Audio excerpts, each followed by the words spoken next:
Bom dia a todos presentes. É uma alegria tê-los aqui conosco em mais um evento da Academia Alagoana de Letras. Eventos esses que vêm se repetindo mensalmente já há algum tempo, com o objetivo de levar a cultura ao povo alagoano, né?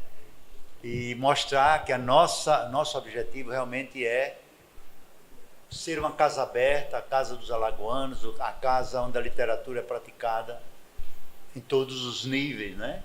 Quer seja aqui, quer seja fora da nossa instituição, desenvolvendo projetos interessantes, sejam eles a nível local, sejam eles a nível até internacional, né?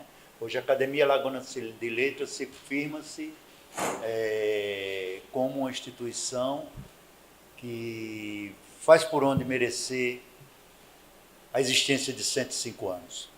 E hoje nós vamos reverenciar o nome de uma criatura, o primeiro ocupante da cadeira número 25 da nossa instituição, que é Rodrigues de Melo. Um cidadão, na realidade, Rodrigues de Melo, que depois ele mudou, colocou um Z no nome, né? Um promotor de justiça, um político, mas, acima de tudo, um homem das letras, da cultura, da arte, um homem que foi base para que a nossa instituição, a Academia Alagoana de Letras, que é dele também, que eu tenho certeza, talvez num desses raios que estão aqui conosco, ele está aqui presente nesse momento.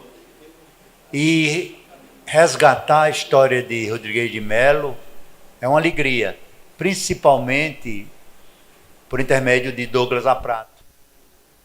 Eu digo sempre que escrever é reescrever. Reescrever colocando o seu DNA naquilo que você coloca no papel. Mas o Douglas Aprato, ele tem a arte de não somente reescrever, mas como estabelecer a história, resgatar a história, trazendo a história para o povo alagoano, para o povo brasileiro, através dos tempos, através dos seus escritos. É uma criatura que merece todos os aplausos, e esses aplausos nós vamos oferecer ao Douglas, que a partir de agora vai tomar conta do nosso microfone para nos oferecer conhecimentos interessantes.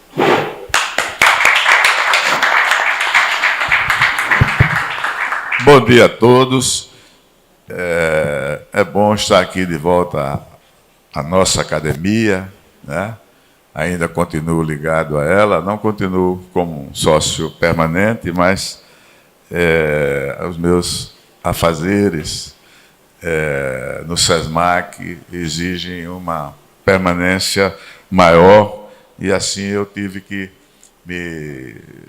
me desligar, não, né? Que eu não estou desligado, mas ficar como sócio honorário aqui, como em outras instituições, porque realmente o dia a dia no SESMAC é muito intenso, pela manhã, tarde e noite, né? Às vezes sábado também. E então eu me considero, e sou, acho, né, doutor Rostam? Sou sócio da instituição. E saúdo primeiro essa casa centenária, tão bem dirigida pelo Rostam, que vem seguindo a trajetória magnífica de outros gigantes da cultura, doutor Ibe Gato, né? O Milton Enio, que passou, né, um pouco aqui, né? O nosso Carlinhos Moliterno, aquele carcamano querido, né? Que eu, né, tive a oportunidade, fui vice-presidente dele aqui, né? E José Maria de Melo. Eu ainda era estudante, eu ainda começava a minha vida, e eu gostava de frequentar a biblioteca lá na Praça Deodoro, a sede da nossa academia. E Zé Maria, sempre bonachão, aquele autor fantástico dos Canoés, né, e de tantas outras obras.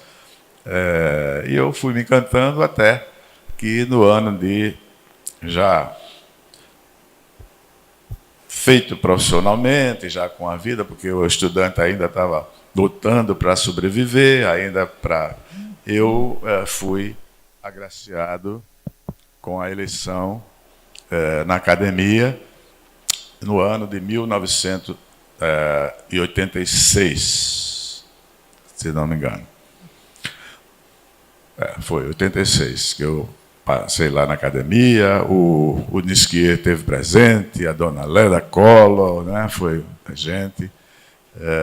Foi um momento importante da minha vida. E eu aqui permaneci, né, depois o Dr. Ibe conseguiu essa casa maravilhosa de Jorge de Lima, do nosso poeta maior, junto com André do Ivo, são os dois grandes poetas que eu reputo. Nós temos muito poeta, inclusive aqui na academia, nos quadros, estou vendo aqui, né? Eu estou vendo aqui a tradição de bons poetas continuar. Bom, mas então eu volto a essa casa, convite do Rostand, como eu disse, que eu admiro muito o trabalho dele, porque as instituições precisam se ajustar aos novos tempos. Câmbio é a palavra, a mudança é a palavra da sociedade, do homem. A gente muda, a gente é bebê, a gente é criança e tal. Então, a academia também muda com o tempo, não é? E a ordem é outra, a sociedade é outra, os costumes são outros. E se a gente ficar apegado só à tradição, que é importantíssima, nunca desprezar a tradição, mas a gente não vai conseguir sucesso. E, tanto, cada um dos presidentes que aqui passaram procuraram exatamente se ajustar às mudanças da época. E o Rostand veio com muita ousadia. Ousadia também é bom, né? Prudência é bom. Meu querido Fábio, olha só que maravilha. Fábio Marroquim, né? E então esses encontros, eles são importantes, e também atrair os jovens, visitar aqui, ver o quadro de Jorge de Lima, né? Fábio, querido, tudo bem? Como vai? Oh, meu Deus do céu. Então, o quadro de Jorge de Lima, eu já disse ao Rostand, dia de sessão, coloque o quadro de Jorge de Lima aqui e cobre ingresso. Cobre ingresso. Foi um dos grandes pintores também brasileiros. Eu esqueci dessa faceta. Eu escrevi sobre Jorge de Lima duas coisas, além do grande poeta que ele foi, era um político, ele participou ativamente da vida política, foi deputado, etc. Mas como pintor, ele entrou na reformulação da arte plástica no mundo, né? E é pouco conhecido. Talvez aqui em Alagoas ele seja pouco conhecido. Lá no Rio de Janeiro, não. Tem muito quadro de Jorge e fazem muita apologia do seu talento artístico. Então, eu acho que, eu já disse a Rostand, se o sócio honorário tiver vez, coloca o quadro do Jorge de Lima aqui, para as pessoas virem e tragam as crianças para verem aqui, além de algumas coisas outras que a academia tem. Bom, mas eu estou já indo além do meu tempo, né, nesse prolegômeno, né? Quero saudar aqui. É? Você está vendo? Os sócios honorários aqui tem aqui. Muito obrigado. Além de me trazer aqui para fazer palestra, ainda foi pedir para vocês conhecerem os amigos que estão aqui, os nossos colegas da academia, verem, porque é importante a gente saber. Jorge de Lima, além de um grande político, fundador da UDN, lutou pela redemocratização do Brasil, não é? Durante a ditadura de Getúlio Vargas, foi deputado estadual, como o nosso Rodrigues de Mello, e ele tem essa faceta de um grande pintor, e que entrou exatamente na ordem de mudança do seu tempo. Tanto na poesia, que ele, né, mudou também, passou do parnasianismo, né, para a moderna, como na pintura ele também adotou a mudança que houve no mundo artístico naquela época. Bom, mas eu quero antes de sair cumprimentar os meus queridos colegas, que eu tenho saboreado os livros, né?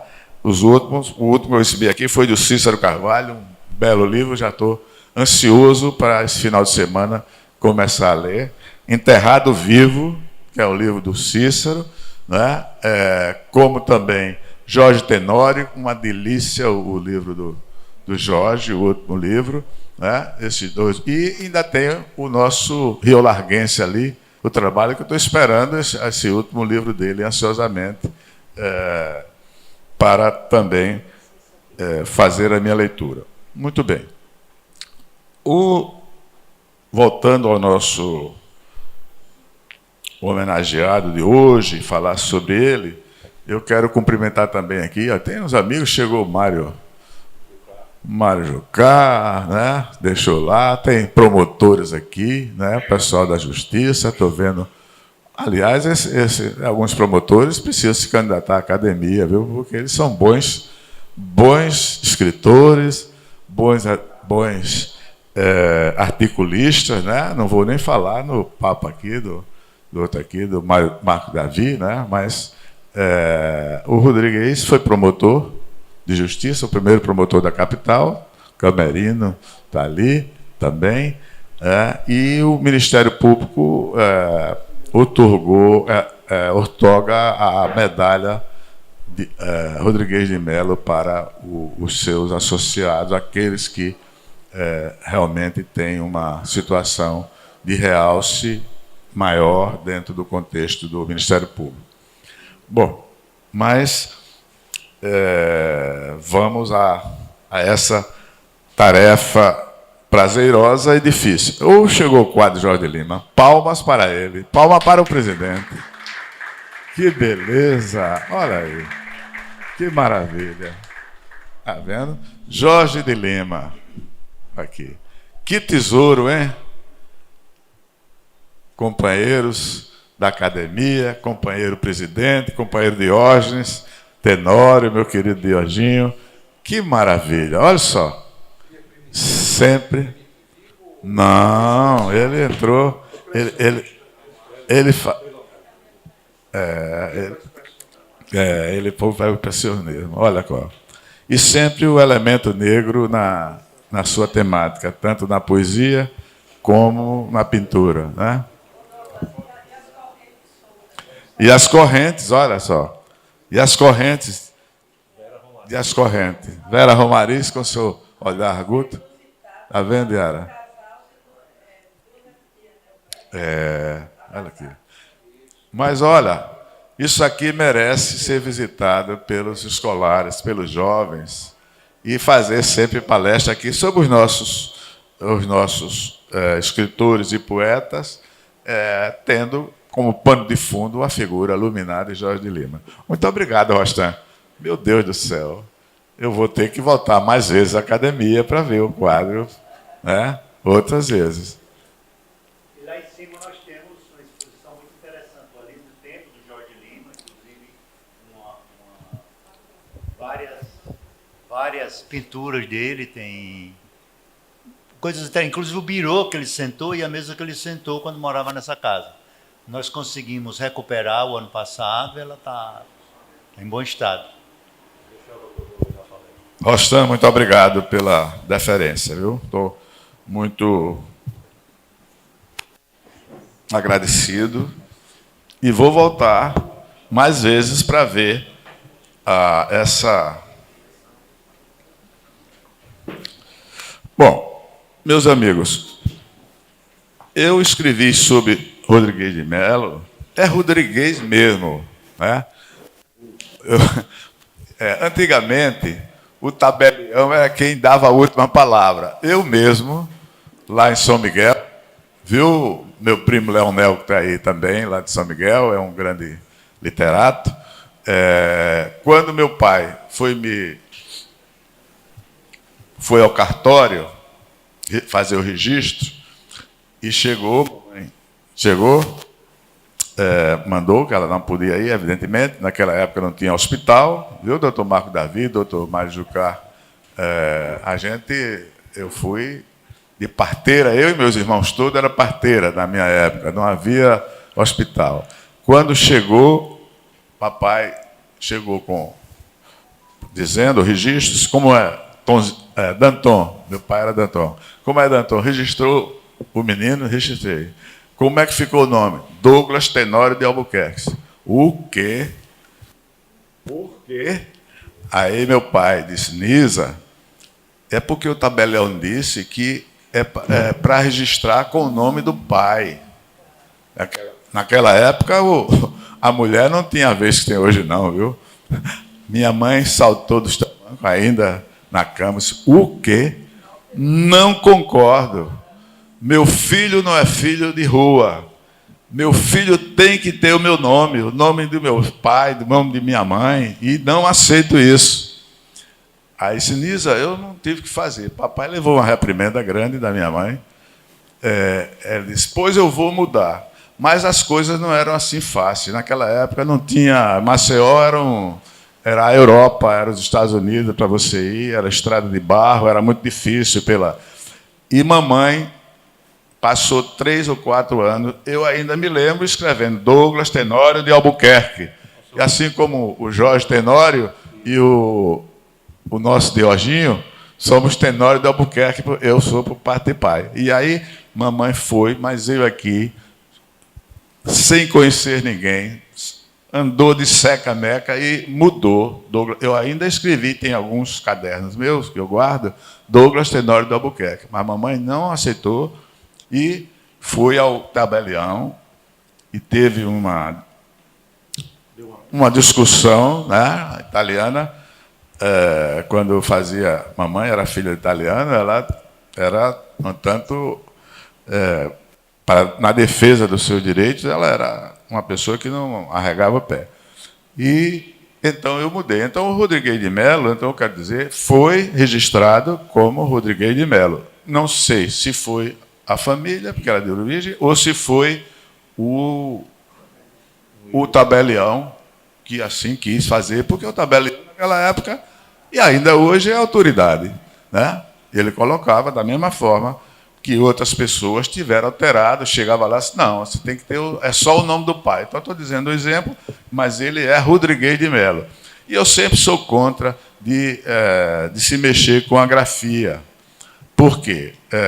Por exemplo, nesse último livro que eu fiz sobre a imprensa alagoana no ocaso do Império, foi meu primeiro trabalho de metodologia de pesquisa lá no Recife, na Universidade Federal de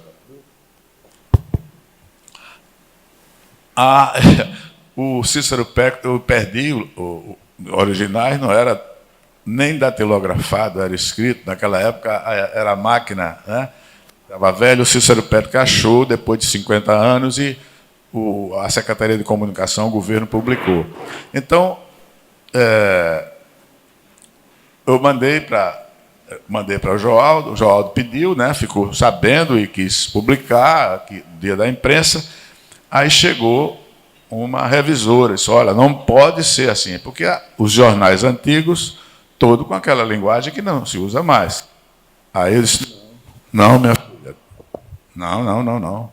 Você vai ser como era. As pessoas têm que ver, quer dizer, a língua muda, mas você tem que preservar a história da língua, a língua da época, não vai mudar. Aí você tem, ou então faz uma tradução à parte, faz outro livro.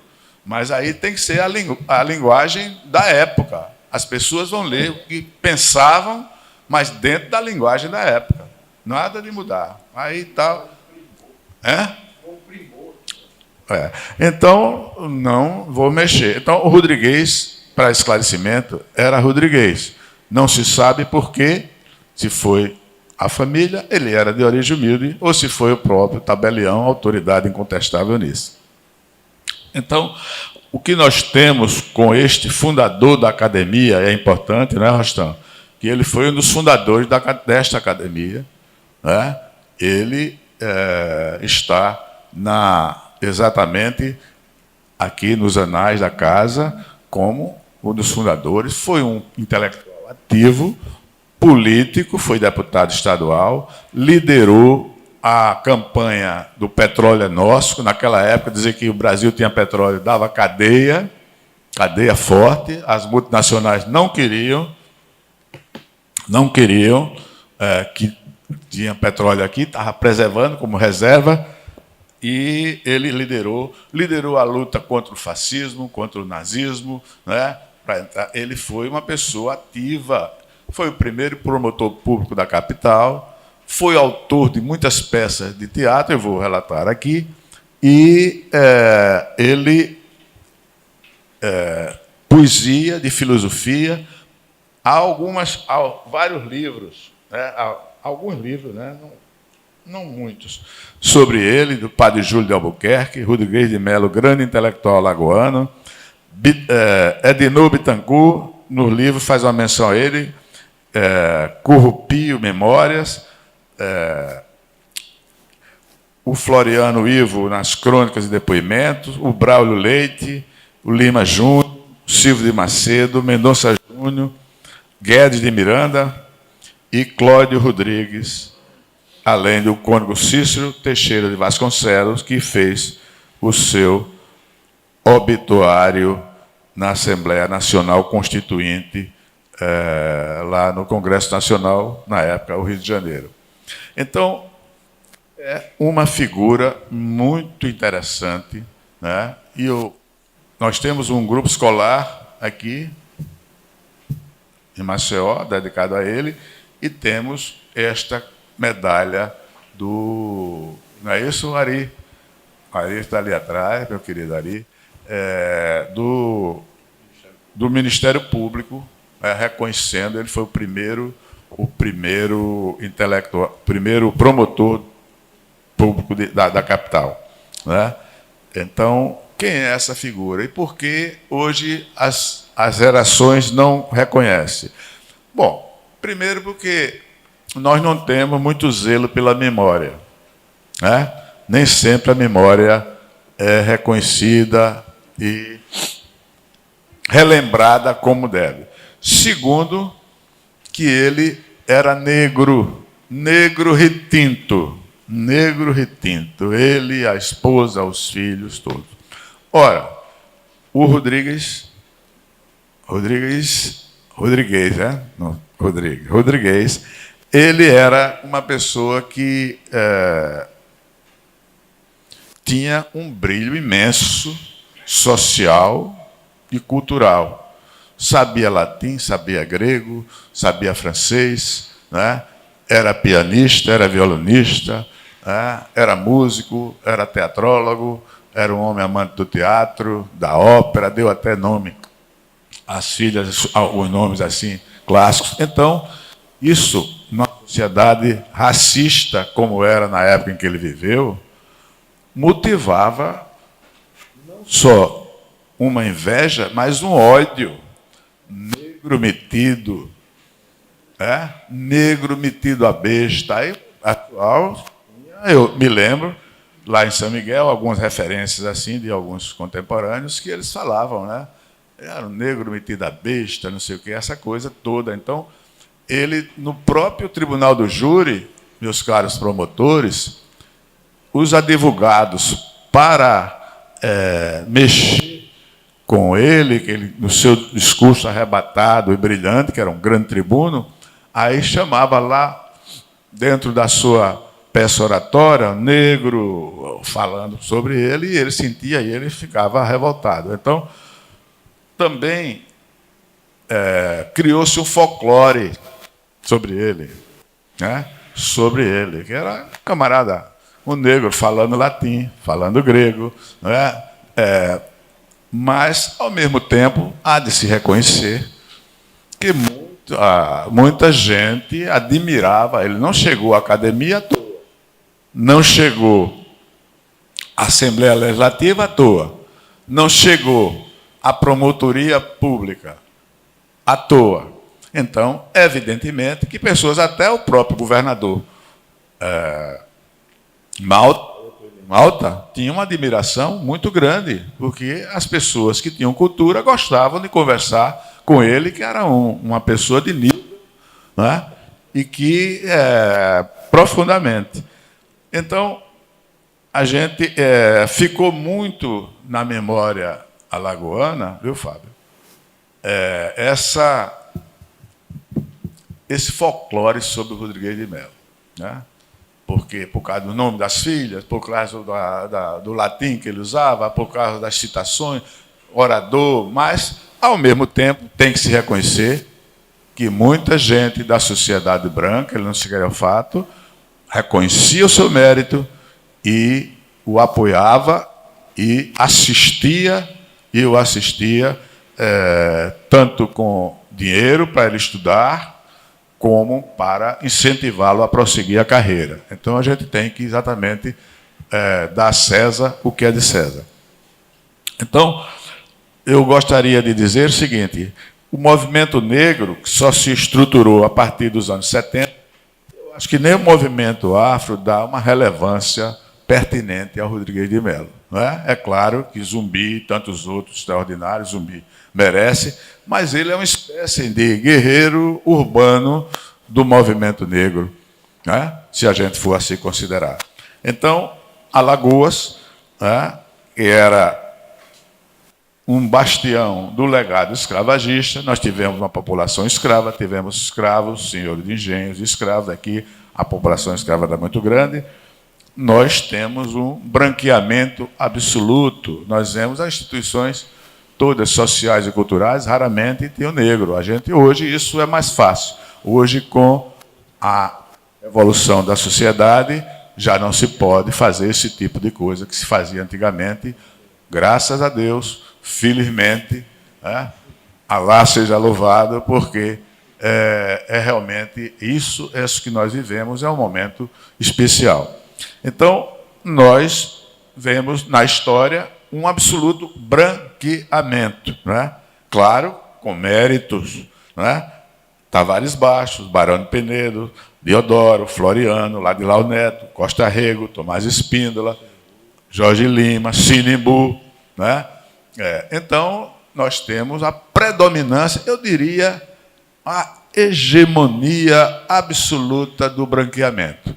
Enquanto a gente tem Zumbi, que é herói nacional, aliás, nós temos o Zumbi como herói nacional hoje, reconhecido, ao lado de Tiradentes. Ele somente agora, depois da redemocratização, é que o movimento negro e o reconhecimento do povo negro se deu. Nós temos também, evidentemente, esquecido os nossos índios. Os índios nem se fala, nós não temos nenhuma memória dos indígenas, nada. E como eu adoro o legado indígena. Eu escrevi um livro sobre a herança negra e sobre a herança indígena, né? Mas eu acho que o acirramento que se dá, muitas vezes, ele é ruim. Porque a raça portuguesa, a raça branca, também tem a sua contribuição. Nós não podemos... E eu sou neto de italiano, muito orgulhoso das minhas raízes também, mas como da negra e da indígena. Mas a gente tem que ter exatamente o reconhecimento, mas ter também a justiça, a equidade em todas essas contribuições, esse caldeirão cultural, racial, que o alagoano é formado. E aí, você reconhecer uma figura como Rodrigues de Mello é realmente muito importante para a nossa memória, para a nossa história, para os nossos contemporâneos, para os nossos filhos e netos, porque é isso que nós somos feitos. Não somos só de portugueses, de espanhóis, também é uma colônia muito grande aqui. Lá em São Miguel, então, tinha uma colônia grande, espanhola, uma família Lopes, por exemplo, além de outras. Mas o reconhecimento afro-indígena, ele vem assim, muito recente na história. Bom, então, falemos sobre Rodrigues, né? Ele nasceu em Maceió, no dia 27 de junho de 1876, uma época de abolição política, a época em que as ideias republicanas e abolicionistas semeiam o país e trazem para a intelectualidade. A intelectualidade teve uma aparição importante, tanto no movimento abolicionista como no republicano, e ele nasceu nesse momento de abolição e de transição, que seria em 89, em 88, em 89, mais adiante.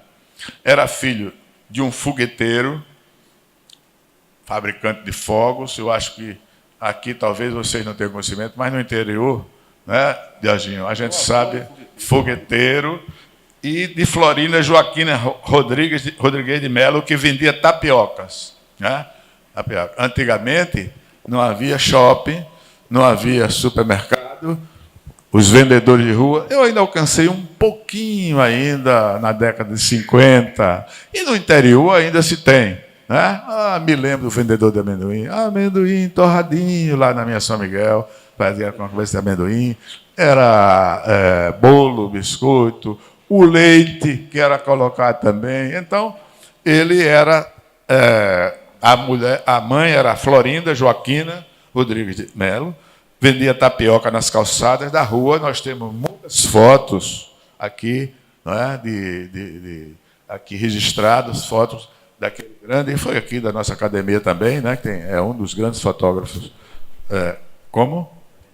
Lavenere, sim, Luiz Lavenere, né? É uma coisa linda, e isso era o sustento dos 8 filhos com ele.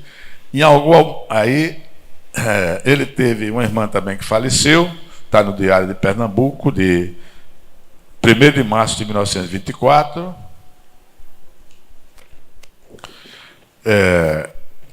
Com sacrifício e com ajuda também de pessoas que viam naquela figura uma pessoa de potencial para seguir adiante, ele conseguiu fazer o curso de Humanidade no Liceu e o bacharelado em Ciências Jurídicas e Sociais na Faculdade de Direito do Recife, a extraordinária faculdade que formou gerações, foi importantíssima para a cultura, para a sociedade brasileira e alagoana.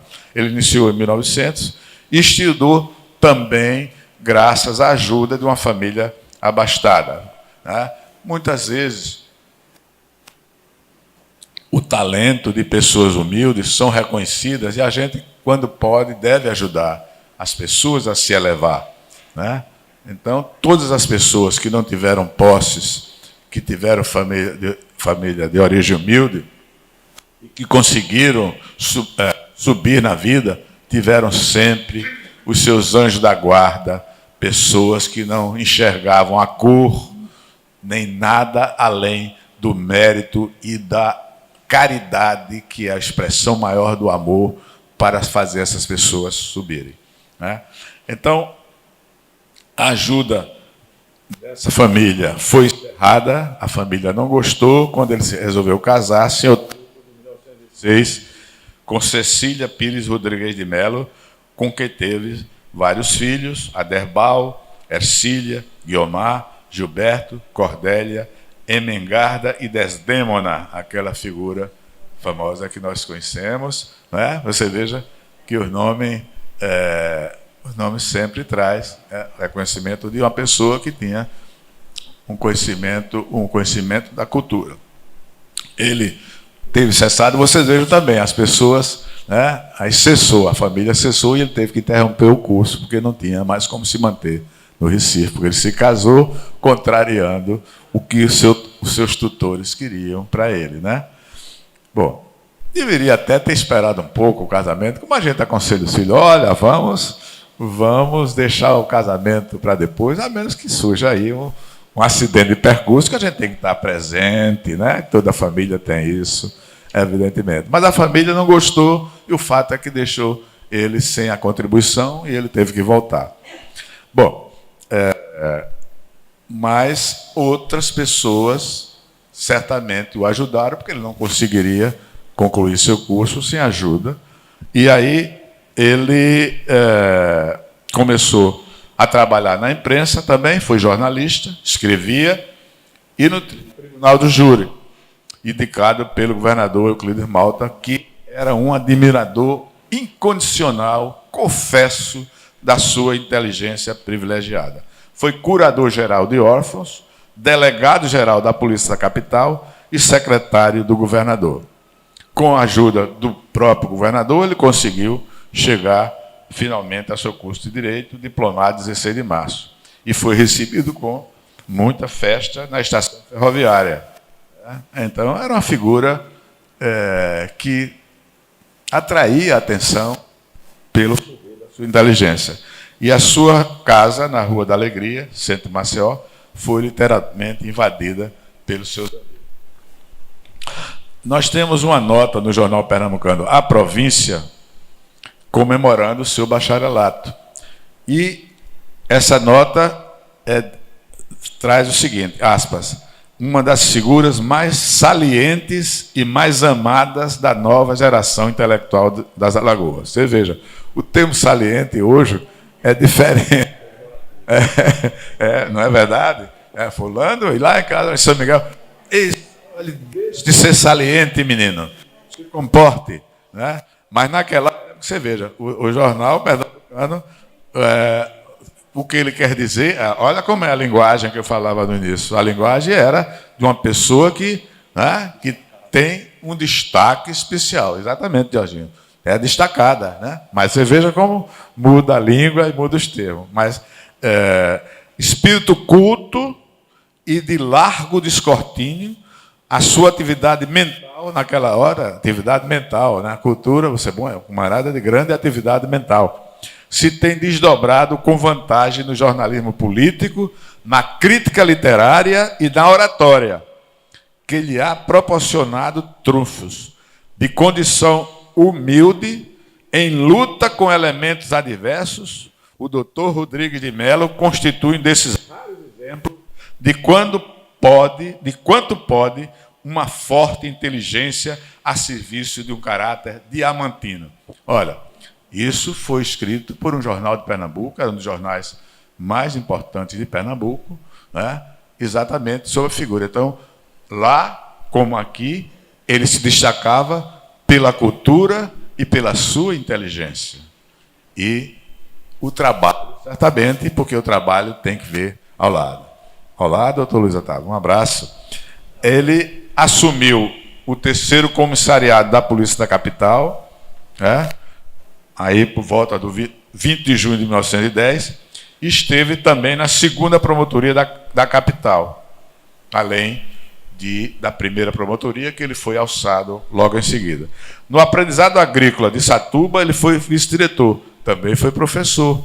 É claro, com uma pessoa dessa, aí ele se destacava, né, e formado, naquela época não fazia curso de licenciatura, né, professora Vera, e ensinava. Foi até outubro de 1915. Ocupou a Promotoria Pública de Santa Luzia do Norte e a Promotoria Pública de Penedo e passou 34 anos de sua vida em promotorias públicas de Alagoas. Né? Já falamos da sua esposa, dona Cecília Pires Rodrigues de Mello, também de cujo consórcio nasceram os filhos Hermano, Aderbal, Ercílio e Guiomar, que faleceu. Como primeiro promotor da capital, provocou intensa celeuma, veja só, naquela época, na sua decisão de colocar em liberdade os detentos que estavam presos ilegalmente. Argumentou que a Constituição Federal definia que ninguém seria preso senão nos casos expressos em leis. E aí vem abre aspas, homens deformados, confissão dele, homens deformados pela miséria física, ali se encontram há 7, 8, 9, 10 meses, sem processo e sem culpa formada, e, consequentemente, sem um motivo legal que justifique a sua prisão. Muitos já teriam cumprido a sua pena e continuam condenados, pois são ladrões de galinha, ou furtaram uma lata de banho, um pedaço de carne, ou um objeto sem valor, enquanto muita gente poderosa rouba muito mais, está livre e solto na sociedade. Claro que isso provocou escândalo, ainda provoca escândalo hoje, né? Isso provocou um escândalo muito grande, principalmente porque ele tinha uma atenção especial com os menores. Naquela época era chamado maloqueiros, né? E Maria, também lá essa é um termo que caiu em desuso, né, Rostan e Diógenes? Mas maloqueiro, que é o jovem de rua, né? Fulano é um maloqueiro, significa que fulano é uma pessoa que não tem casa, não tem pai e vive na rua. Né? Então, ele pugnava por um centro, um instituto, um órgão que abrigasse os maloqueiros que viviam nas ruas, pedindo esmola, roubando um pedaço de pão para comer, né? Filho da orfandade, filho da miséria, e era justificado, mas não foi compreendido, foi muito criticado. Os jornais mostram críticas terríveis contra ele. Mesmo assim, ele foi eleito deputado estadual durante o governo de Batista Cioli, na legislatura de 17, e seu mandato foi marcado pela defesa dos direitos dos trabalhadores, dos mais humildes. Ele continuava também recebendo o aval do governador que sucedeu mais adiante Euclides Malta e o de Camaragibe, o caboclinho idômetro Fernando Lima, né? Falava francês, falava espanhol, falava inglês e possuía uma das maiores bibliotecas de Alagoas. Era um intelectual da praxe, da ação, e atuava em várias vertentes do universo cultural.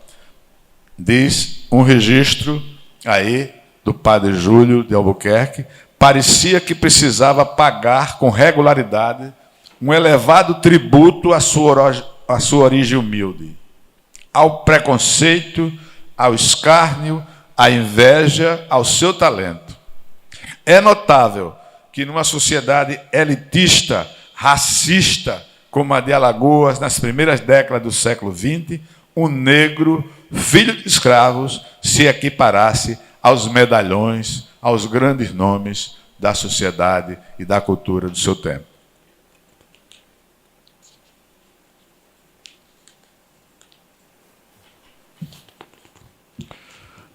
Reconhecido como um dos maiores oradores, viu, Dioginho? Você que é um grande orador, como nosso promotor ali, os nossos promotores que exercitam a oratória, né?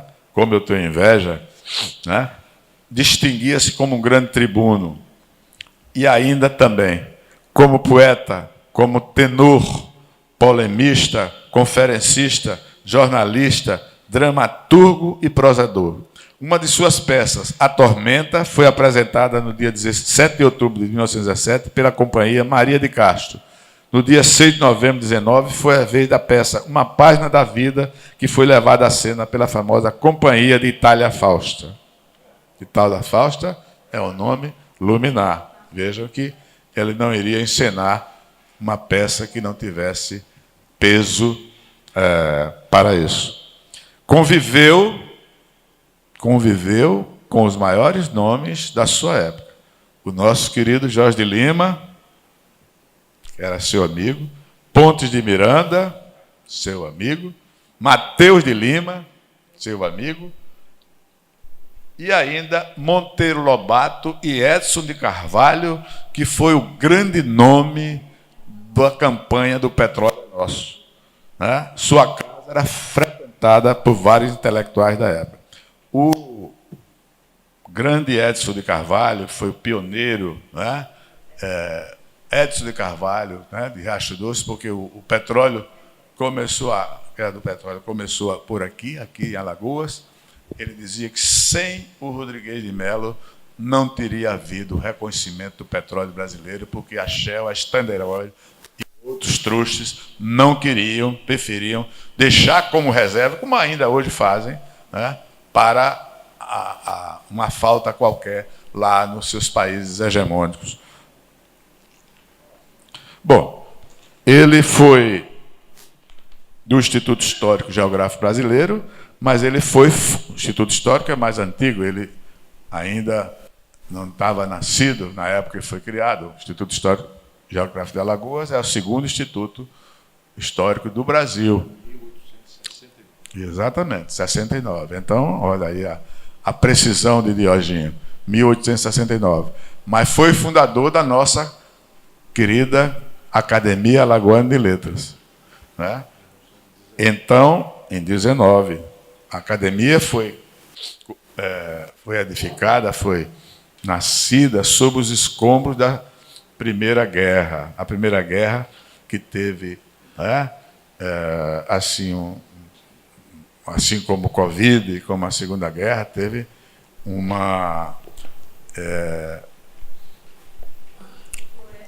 uma influência, e a influenza também, a gripe, né? A gripe espanhola, que era como Covid, exatamente. Era. É?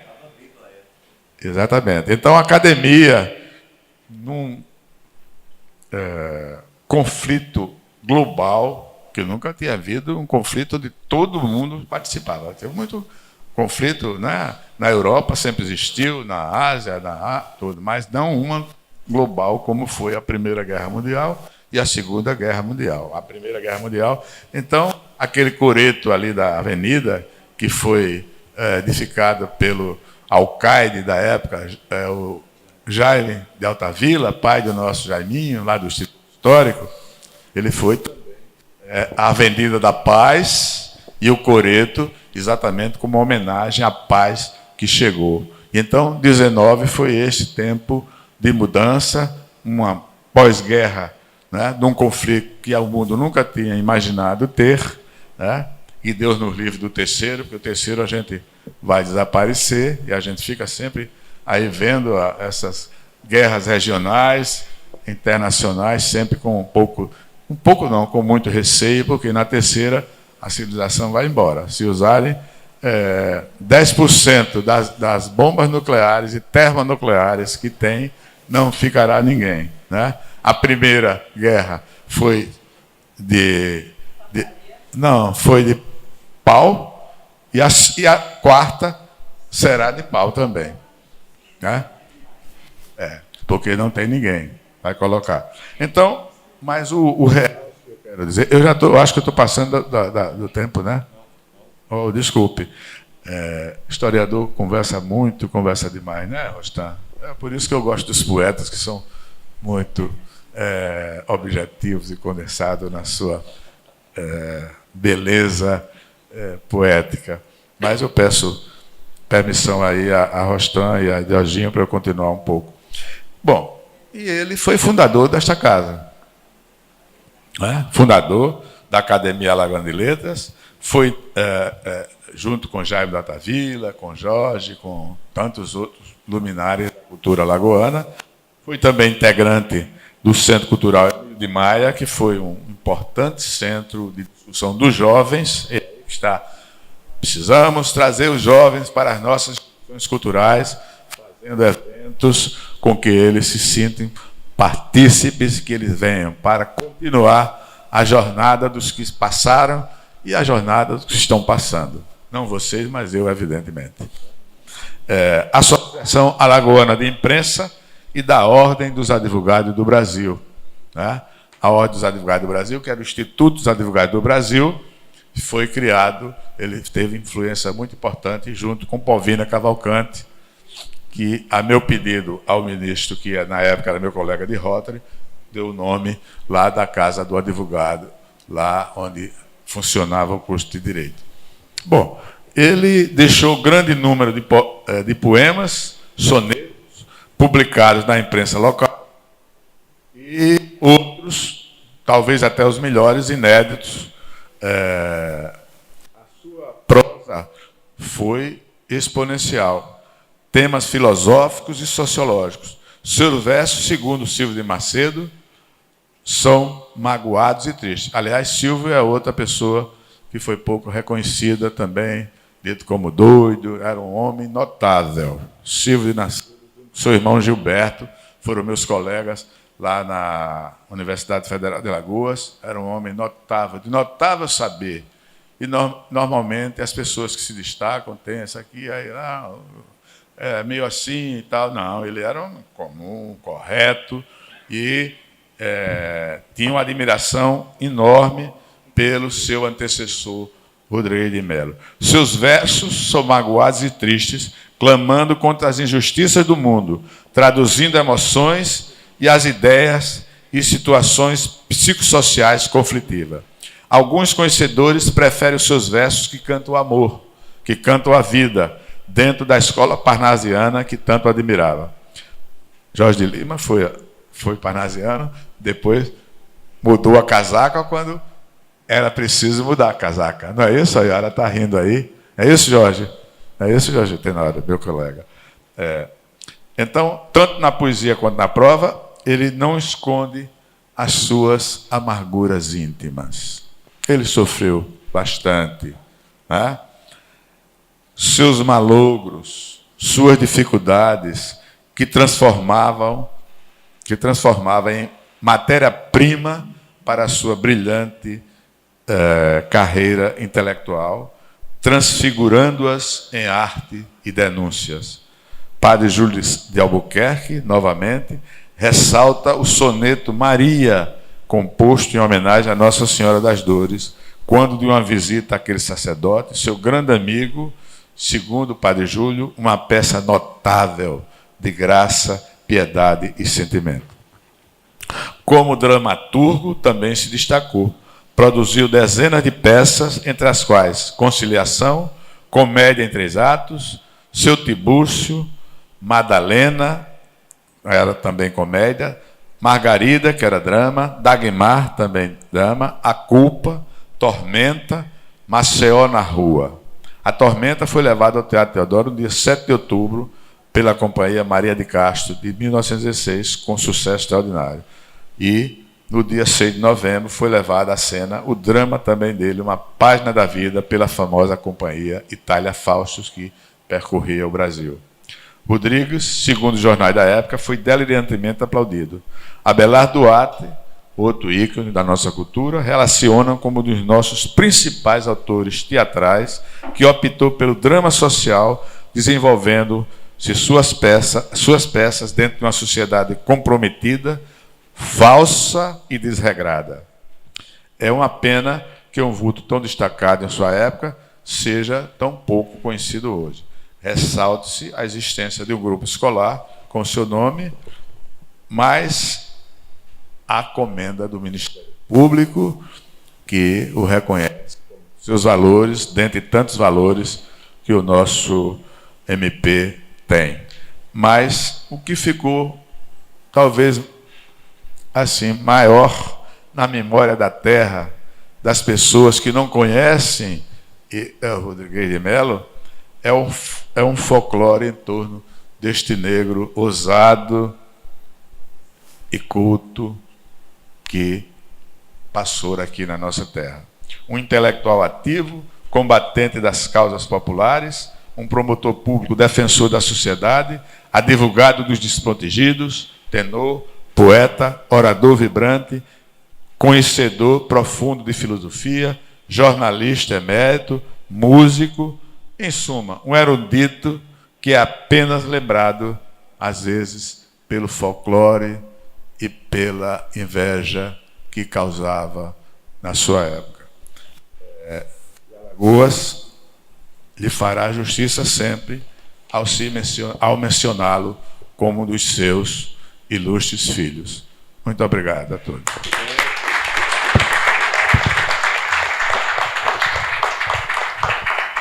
Escutar o professor Douglas é sempre muito interessante.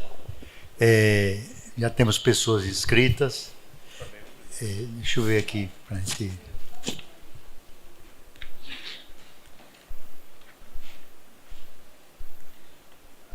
Eu queria somente, professor Douglas, o ano passado nós tivemos aqui o Regis Cavalcante e ele falou sobre um outro Rodrigues de Mello, que não o Rodrigues de Mello, que foi depois o Judas Esgorogota. E disse que houve inclusive um mal entendido entre os dois, porque o nome era o mesmo em termos de literatura. Quando um escrevia, achava que era o outro. Quando o outro escrevia, achava que era um. É tanto que Judas mudou o nome de Rodrigues de Mello para Judas Gorogota e migrou para São Paulo, e é um grande nome de praça, nome de rua. Você poderia falar alguma coisa dessa convivência dos dois Rodrigues de Mello à mesma época? Olha, na verdade, eu não tenho muitas indicações sobre isso, mas Rodrigues era partícipe da roda de intelectuais, como a outra. Nós somos aqui hoje, né? Nós participamos, então ele participou bastante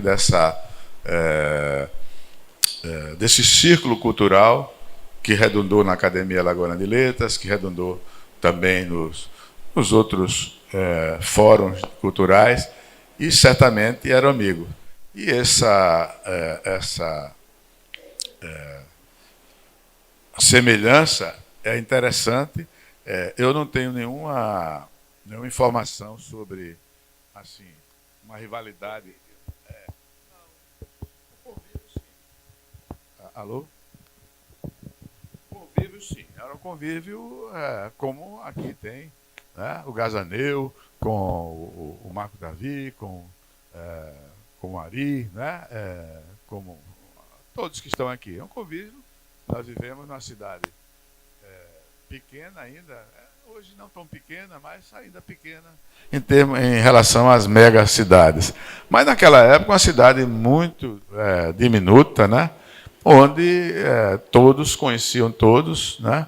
E essa amizade era comum, raramente se tinha uma rivalidade mais forte entre eles.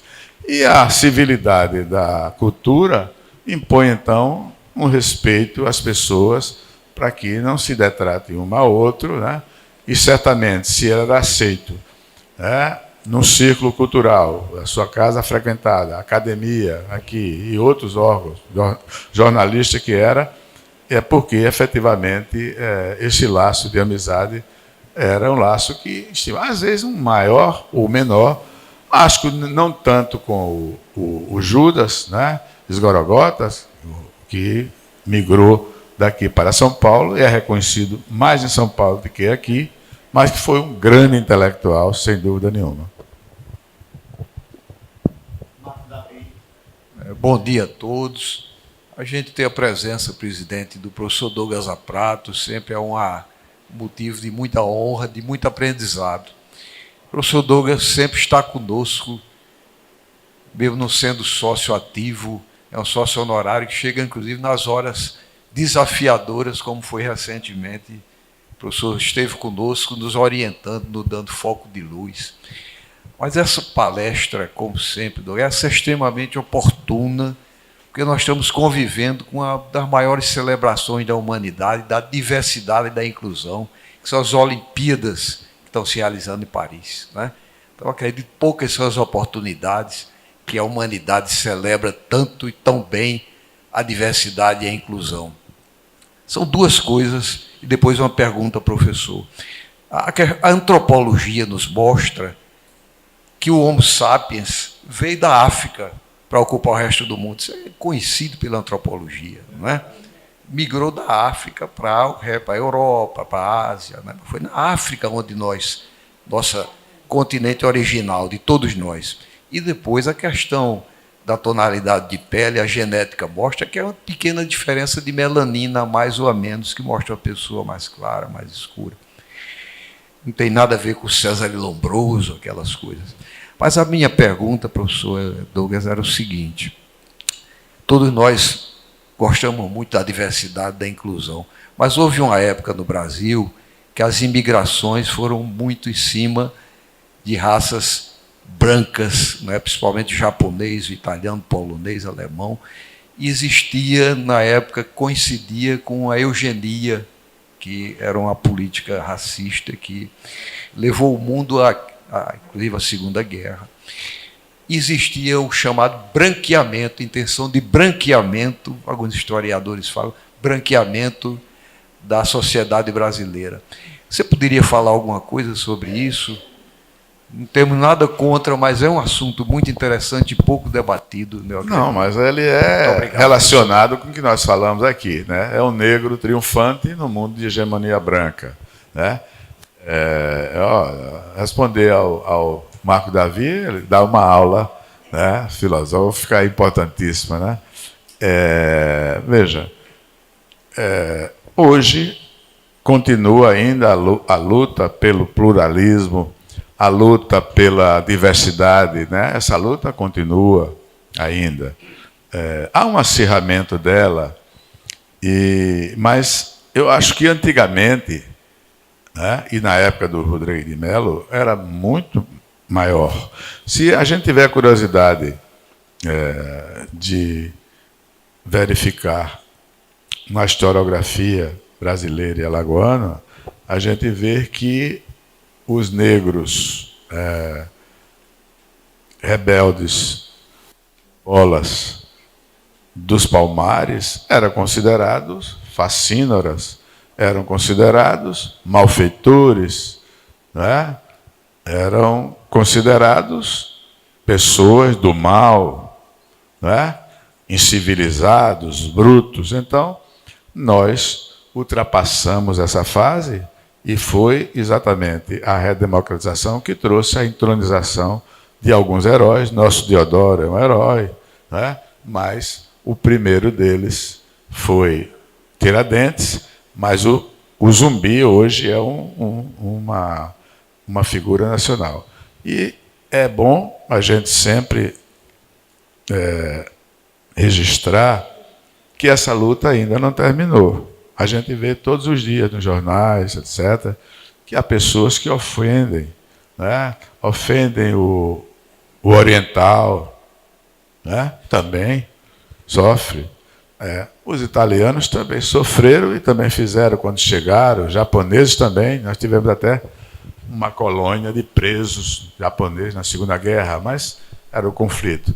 E aqui também no Ceará, né? Italianos também foram presos aqui na Segunda Guerra também, né? Mamãe me contava que eu nasci no final da Segunda Guerra, mas não alcancei. A mamãe me contava que de frades alemães católicos, coisa que não tinha nada a ver com o nazismo, raspava a cabeça, saía pelas ruas. Então, essa discriminação do ser humano é uma coisa terrível.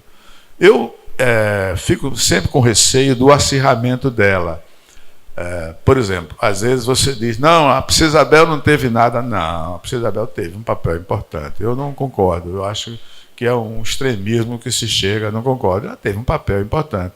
Claro que Zumbi tem todas as honras, é herói nacional, mas nós não teríamos o Rodrigues de Melo superando essas barreiras terríveis que a gente tem, que a gente vê, né?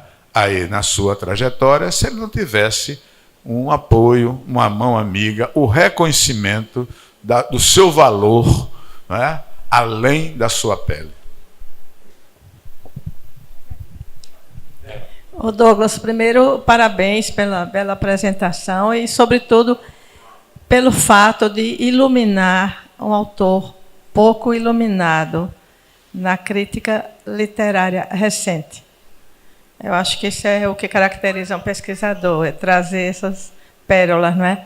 Mas você trazendo aí algumas questões sobre o Rodrigues de Melo, eu achei interessante a opinião do Dr. Silvio, dizendo que ele tinha um poema magoado e triste.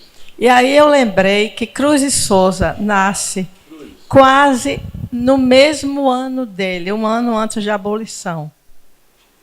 E o Cruz e Souza, diferentemente do Rodrigues, ele tem uma parte da poesia muito branqueada. Depois ele é criticado, né, posteriormente. Ele morava em Santa Catarina, no Sul. O Sul não é fácil, não é para os negros. Então, ainda maior que aqui o Norte. Pois é. E uma pesquisa sobre o Cruz e Souza trouxe à luz uns sonetos dele, dos quais eu me apaixonei por ele. Ele tem uns versos que dizem assim: ninguém te viu o sentimento inquieto, magoado, oculto e aterrador, secreto, com que o coração te apunhalou no mundo. E no final, ele diz: o mundo para ti foi negro e duro. Hoje em dia, não é, todos os estudiosos da negritude odeiam você dizer que algo é duro e negro, porque negro seria aí um sinônimo, mas a linguagem muda, como você muito bem disse, e a linguística nos mostra isso. Mas eu achei interessante essa coincidência temporal. Não é à toa, não é? Eu acho que os grandes intelectuais, sem saber, estão dialogando e nos ensinando. Então, parabéns mais uma vez.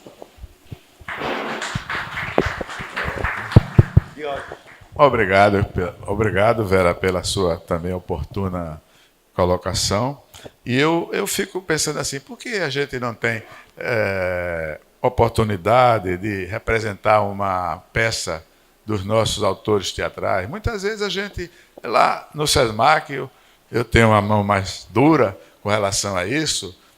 Nós temos música, né? Temos conjuntos, temos os estudantes, tem conjunto estudante, tem o nosso maestro, né? Que tem mestrado, a gente proporciona ele o mestrado na Europa.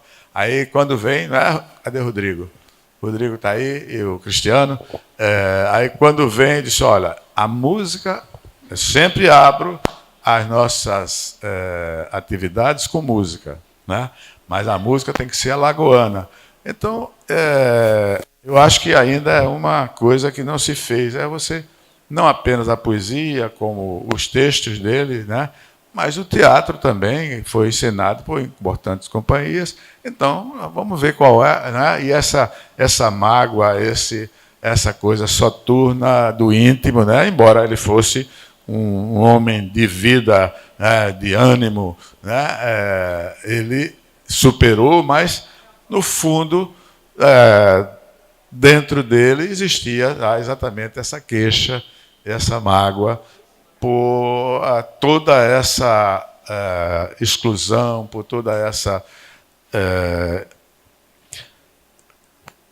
esse folclore que se fazia, e até no júri, Vera, se fazia isso. Era o advogado, você sabe que é os pés do cão, né? Ele encontra assim, aí como tirar ele daquele arrebatamento extraordinário. É isso, doutor? É isso mesmo ou não? Isso eu posso advogado brilhante aqui, né? Os promotores também, né? Os oradores. Então, era uma forma que se achava até no júri, que era um lugar que não havia exatamente espaço para isso. O advogado de defesa, às vezes, enfiava lá no seu discurso uma gozação e uma coisa sobre a pele do Rodrigues de Mello. Como? Mas era comum na época, né? Nós temos hoje, veja bem, hoje nós temos uma situação diferente, embora ainda continua. A gente vê que não foi extirpado de todo essa mancha na sociedade brasileira, que foi uma sociedade que foi edificada sob os pilares da escravatura.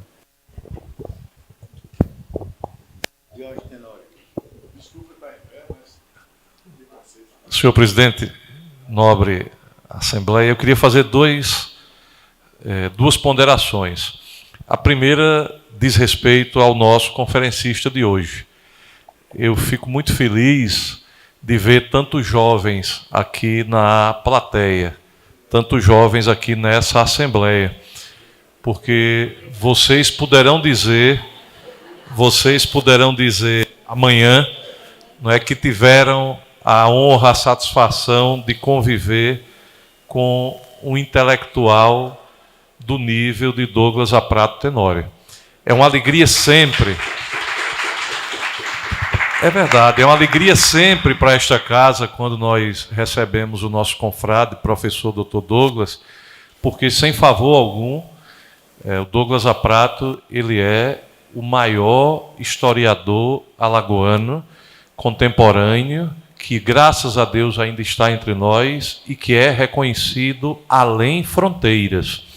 Isso não é pouca coisa, mas é verdade. E nós temos que não ter esse pudor, não é, de louvar aqueles que estão conosco ainda.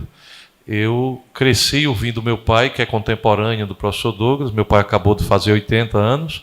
Cresci ouvindo meu pai relembrar a época dele de estudante universitário, da saudosa UESA, e ele dizia que Douglas Aprato era o mais brilhante dos colegas dele. Meu pai, matuto de Murici, professor Douglas Matuto de São Miguel dos Campos, não é?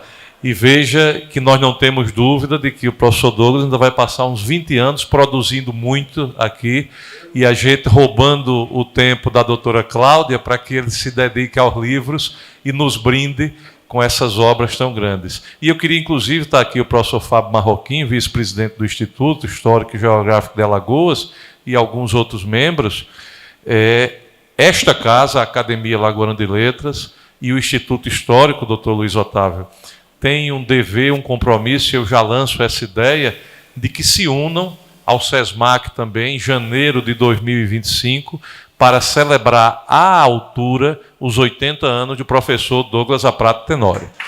Nós temos que... É preciso que essas instituições se irmanem para nós fazermos uma celebração à altura do que o Dr. Douglas merece. Pois bem, e sobre o Rodrigues, eu queria apenas contar um episódiozinho simples. O Rodrigues, como aqui, foi um grande iluminado do Ministério Público. Está aqui o professor Dilmar Camerino, meu querido professor de Direito Penal, o Dr. Geraldo Magela Pilauá. Foi um grande do Ministério Público, mas antes de entrar no Ministério Público, o Rodrigues prestou um concurso para a magistratura. E a magistratura perdeu essa chance, Fábio Lins. E ele passou na prova escrita, não poderiam reprová-lo na prova escrita, que ele foi brilhante, mas o Tribunal de Justiça de então, eminentemente racista, na prova oral foi que o desclassificou. Prova oral muito subjetiva, sobretudo àquela época. E registra a história que o desembargador, que era o presidente da Câmara, lá, o presidente da comissão do concurso, fez uma pergunta, ele deu uma resposta brilhante, como era de acontecer, mas de uma forma inovadora. E aí os que são do direito, doutor Fernando Maciel, meu professor de advocacia, está ali, os que são do direito vão saber disso. Aí ele deu a resposta certa, mas o desembargador tinha que reprová-lo de qualquer modo por preconceito. Aí disse: essa resposta do senhor é um absurdo. Ao que o Rodrigues retrucou: é absurdo porque fui eu que disse. Se fosse Vossa Excelência, seria voto vencido. E aí, obviamente, ele foi reprovado e ganhou o Ministério Público. Muito obrigado. Viu? Bom, eu quero agradecer ao Dioginho, né? Dione. Foi colega de minha esposa, aí são muito amigos, e é um advogado brilhante e um homem das letras também brilhante. Sou amigo até hoje do pai dele. Fomos juntos na Casa do Estudante, a União dos Estudantes Secundários de Alagoas, né? Ali perto da Rua das Árvores, né? Ali. Rua da Floresta, era. Mas cortaram as árvores de lá, foi? Meu Deus, meu Deus. Bom, mas aí veja bem, aí Diógenes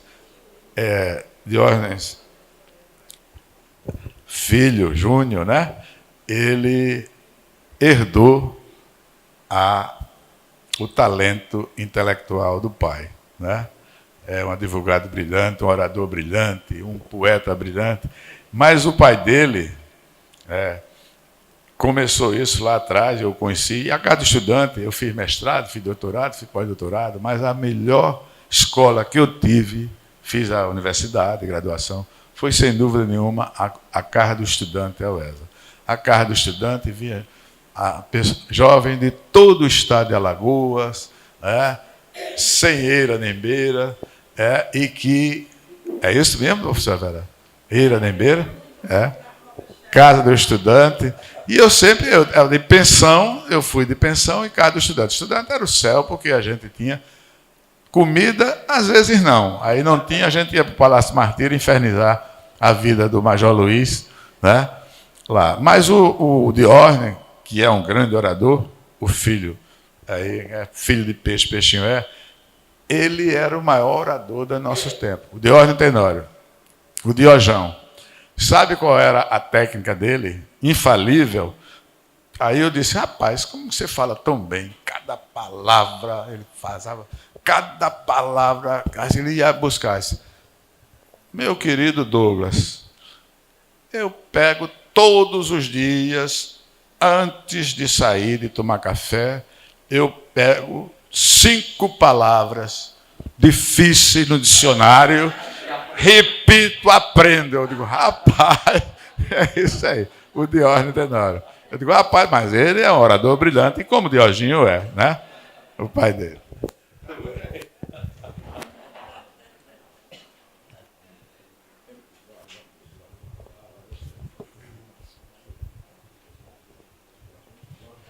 Bom dia a todos.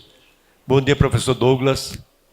Gostaria de saber sobre esse seu estudo acerca do Rodrigues de Melo, se foram preservados os textos dele, por acaso, se tem algumas peças que foram preservadas, e também os textos filosóficos dele, enfim, os textos que ele deixou, se há possibilidade desse material estar preservado, ou no Instituto de História e Geográfica de Alagoas, ou em outra instituição. E me congratulo com a sua palestra. Obrigado, Rosalvo, nosso brilhante literato. Olha, eu acho que o Instituto, se tem algum lugar para ter, é o nosso Instituto Histórico. Se não tem aqui, no Arquivo Público de Pernambuco, sim.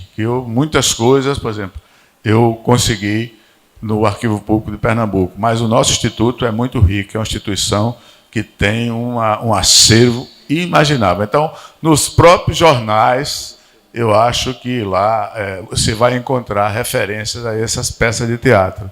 Né? Que seria o caso até de se montar, se falar com o Homero e a gente montar uma peça dessa lá em homenagem ao Rodrigues. Obrigado. Professor Matheus. Então, é um momento sempre enriquecedor estar aqui. Eu me chamo Matheus Cavalcante, sou escritor, sou poeta, fomentador literário, militante cultural. E falar desse grande notável da literatura é fazer um retorno ao passado, compreender a atualidade, né? Eu penso que nós temos grandes vencedores da nossa cultura, como o próprio Judas Iscariote, né? E tantos outros. Mas eu recordei também de nomes como o mestre pintor Zumba, né? Um talento, e não foi reconhecido. Só foi reconhecido depois de sua morte, né?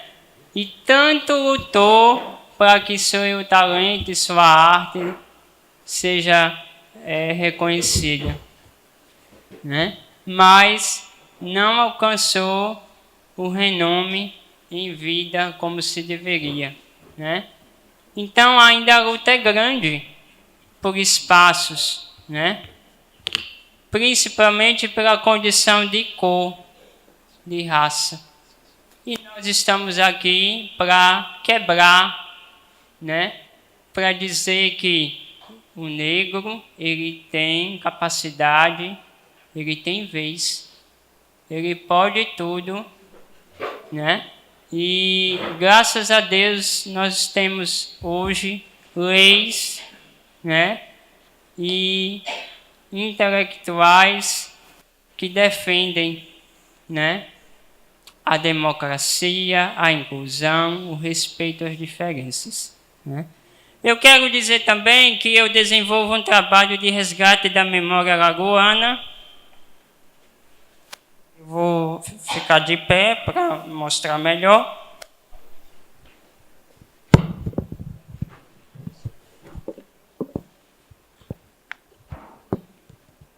No dia 20 de julho, eu lancei esta obra aqui, ó, Contando os Literatos e Notáveis da Terra dos Marechais.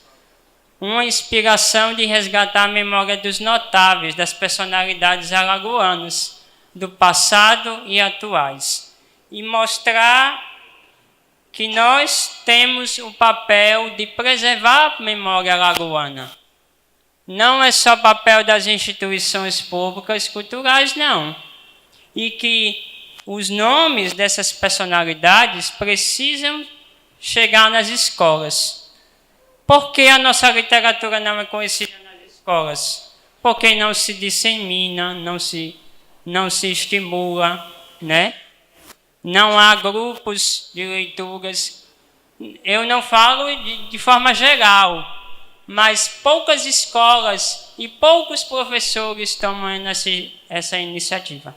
Nessa obra, nós temos um mérito do nosso grande, estimado historiador, A biografia dele está sendo contada aqui, ó, pelo escritor Hernande Bezerra de Moura. O escritor Hernande Bezerra de Moura, ele é um apreciador, grande referência da cultura de São Miguel, e já é a segunda contribuição que ele dá, né, na literatura, né, porque eu lancei a terceira coletânea coletiva, e além dele, várias outras personalidades são reverenciadas, inclusive o nosso presidente da Academia Alagoana de Letras é rememorado nessa coletânea pela escritora maribondense Sebastiana Fernandes de Amorim, para justamente reconhecer o papel dessas pessoas na sociedade, porque a gente precisa reconhecer em vida, né? Não é somente quando parte, não. E vamos fortalecer cada vez mais a memória alagoana, né? Tá bom? Vamos conhecer mais os escritores, né? E eu convido vocês a conhecer mais esse trabalho, que não é um trabalho só meu. Eu fui o idealizador, mas é um trabalho coletivo, né? O Ari Lins Pedrosa faz parte também. Ele conta a biografia do nosso grande poeta, produtor cultural, Carlito Lima, né? Então, vamos valorizar e preservar a memória alagoana. Obrigado.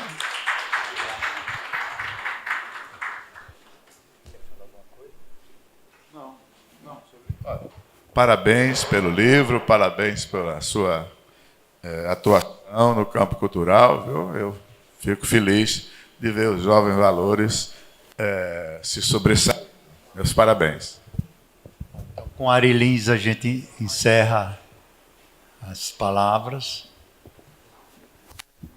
Bom dia a todos, bom dia academia, bom dia doutor Douglas. Eu não poderia me furtar a não dizer umas palavras ao senhor, porque é uma fonte de estudo que eu tenho, né?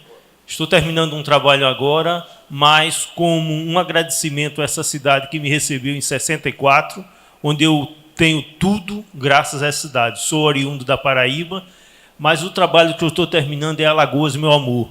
Eu trabalhei na Companhia Energética de Alagoas, na parte de auditoria, e viajei muito pelas cidades. A fonte de eu ir beber para fazer esse livro, cada cidade falar em versos, foi na sua fonte. E também no que eu vi. Eu não queria ficar preso só à história, ao sentimento do poeta também. Mas o que eu queria dizer ao senhor, que o senhor me reforçou uma coisa que eu acredito desde pequeno. É o estudo. É você ter a vontade de estudar. O senhor sabe que antigamente era medido a capacidade até da pessoa, crânio, né? Se fazia aquela medição de crânio para saber se a pessoa era boa ou ruim. Mas o senhor veio me reforçar e durante os anos essa teoria caiu fora. Que é o estudo mesmo, é a busca, não interessa de onde você é. Né? Essa quebra de pirâmide é através do estudo mesmo, através da literatura. Só queria agradecer por isso e fazer essa homenagem ainda com o senhor aqui presente. Ô, Ari, eu sou um sênior, não sou um velho. O senhor não, Douglas, né? Professor. Mas, olha, meus parabéns também pela sua atuação na poesia, no mundo cultural. Eu agradeço reconhecido as suas palavras. Professor Douglas, somente agradecer a sua apresentação, a sua participação nessa casa que é sua, né? Meu colega de universidade, quantas vezes nós estivemos juntos, inclusive viajamos e ficamos hospedados juntos, né? Eu sempre aprendendo com ele, a jovialidade de ideias dele fantástica, e a me passar informações, amigo de meus pais, um amigo que eu herdei. Então, a Academia Alagoana de Letras, instituição que digo mensalmente realiza eventos que trazem mensagens interessantes para a sociedade. Está de parabéns, que essa casa é sua. Então, nós temos esse certificado de sua participação aqui, dessa casa que você tanto amou, que você tanto ama, não é? que tanto fortalece nos momentos difíceis. Você tem estado aqui, como o Marco Dadi falou, para debatermos assuntos de interesse. E lhe digo que a academia, esse ano, foi brilhante. Nós teremos em setembro a palestra sobre o Dr. Ibe Gato, no seu centenário. Em outubro, nós teremos aqui o professor Ricardo Cavalieri, da Academia Brasileira de Letras. Hoje, talvez, aquele homem que mais se aproxima do nosso dicionarista, Aurélio Buarque de Holanda, membro da academia, não é?